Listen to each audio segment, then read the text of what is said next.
Hey everybody, welcome to 10 Talks. So glad you joined us. Hey, how do you like my brain toque? Pretty cool, hey? Well, we're talking about Mind Matters in our series, and it's our Mind Matters number 2. And I thought this was very fitting, very soothing, and I actually like it so much. It's amazing what you can get on Amazon nowadays. All right, I'm just going to put this here on my hat holder. There we go. You know, I want to start with a story that I love. A few years ago, I took my kids to Disneyland. Now you have to understand, I never went to Disneyland as a kid. I didn't know what to expect, and I loved it. It really is the happiest place on earth. It is really cool if you haven't been there. But there's a certain section. You see, I'm a Star Wars fan. And at that time, they had an area in like Tomorrowland or whatever where they have Star Wars and they had Jedi training. Well, my son, who was real young at the time, he was chosen to be one of the young Padawans and to go into Jedi training. And so they got him a robe and a little lightsaber, and he was there with all the other little kids, and the show was going on. And all of a sudden, if you've seen it before, music hits and chemical smoke comes out, and the stage lifts, and lo and behold, Darth Vader was actually there, and he comes out, and all the little kids scream and run. But not my son. I was so proud of him. You know what he did? He took his little lightsaber and he stood and he goes, whoom, and he got his lightsaber out and he was ready to fight Darth Vader. It was amazing. Now, after a moment or two, he realized what he was up against and he slowly backed away. But it was great. You know what? His fight or flight instincts went right away to fight. And he stood up for himself. I just love that because it's a great picture in my mind of him standing in front of Darth Vader. Well, you know something? Did you know that anxiety is actually related to your F3 response, which is your fight, flight, or freeze response? We all have that response. And, you know, it's actually anxiety and those responses are actually helpful to us.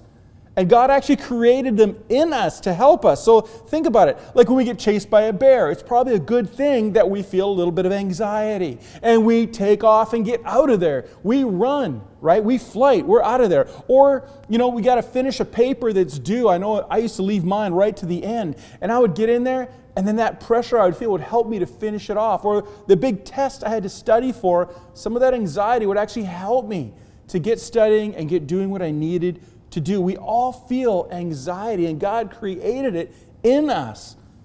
So the question is, when does anxiety become a problem? Well, think about it this way. Years ago, I had, old cars, and I never had an alarm system in my cars.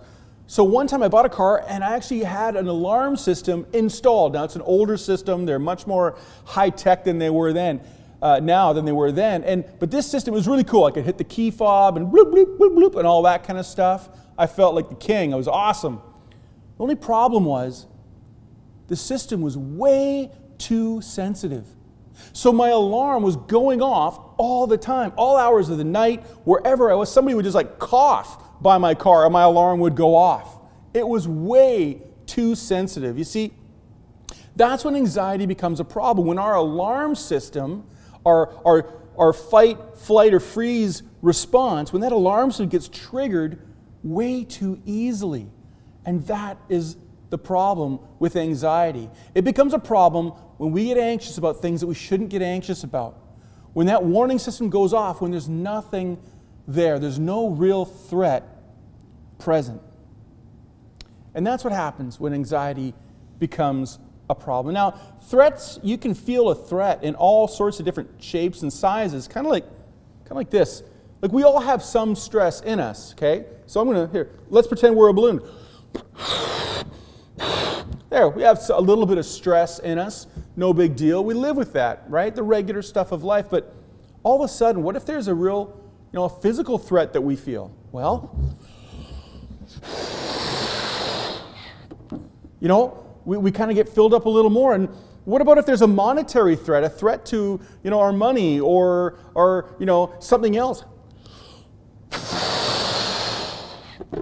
And what about if we have another kind of threat, maybe a threat even to our own identity of who we are? Well, eventually, we're really filled with anxiety. And then any little thing we perceive as a threat. And what happens?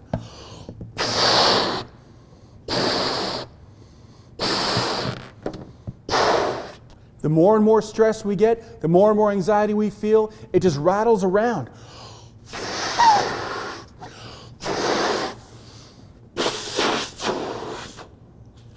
Until eventually, you guessed it,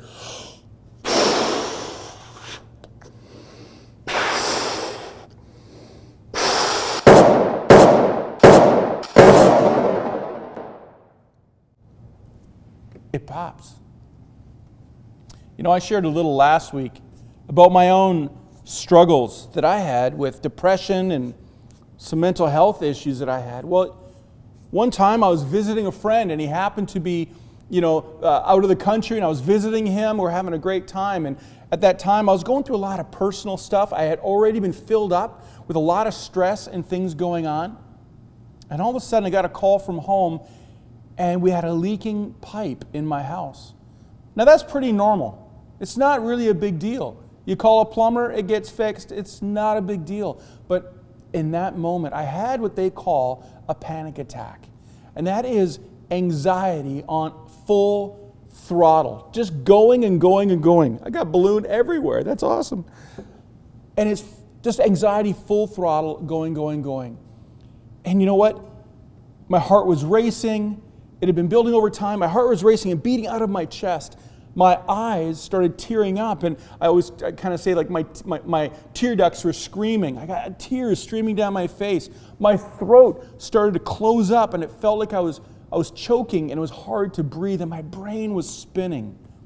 There was no reason for a response like that, but my anxiety and stress was a problem, and my F3 response, my alarm, was going off way too easy and way too loud. Over time, I got help, and I was able to work through some of the stress and thoughts and situations that I was facing.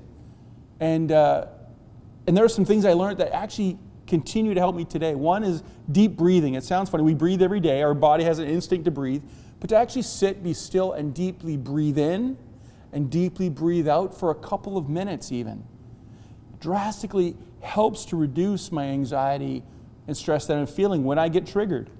I say positive statements to me because in those moments when I'm feeling that way, whether it's depressed or stressed, other things, or anxiety, I have negative thoughts that keep on playing in my mind, things I'm telling myself, and those negative thoughts have to get out of there. So I start telling myself, I even do it out loud. It might seem silly, but I say positive statements to myself. And lastly, what really I found help is I found a phrase. I found a phrase that I could say that now instantly helps me, and that's this. It's actually a phrase when I'm talking to God, and I look and I say, you've got this. What I'm meaning is, God, you've got this, but that's all I say is, you've got this.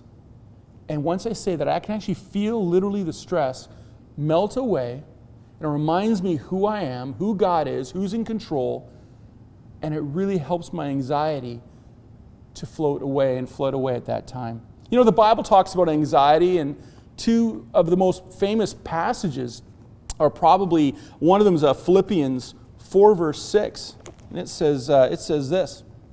It says, do not be anxious about anything, but in every situation by prayer and petition with thanksgiving present your requests to God.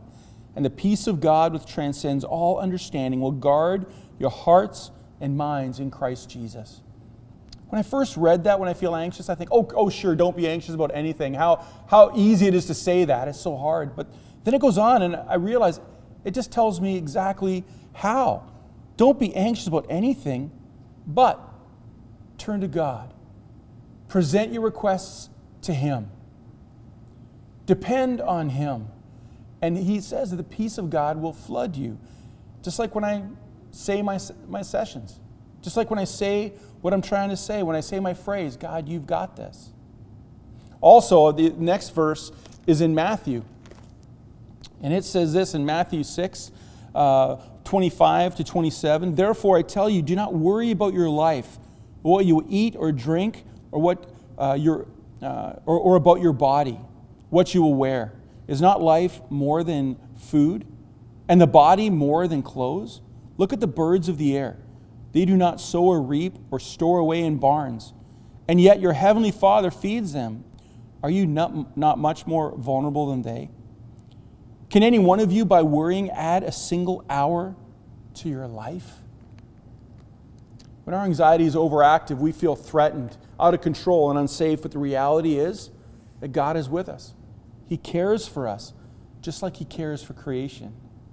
We are valuable in His eyes, and He's ultimately in control.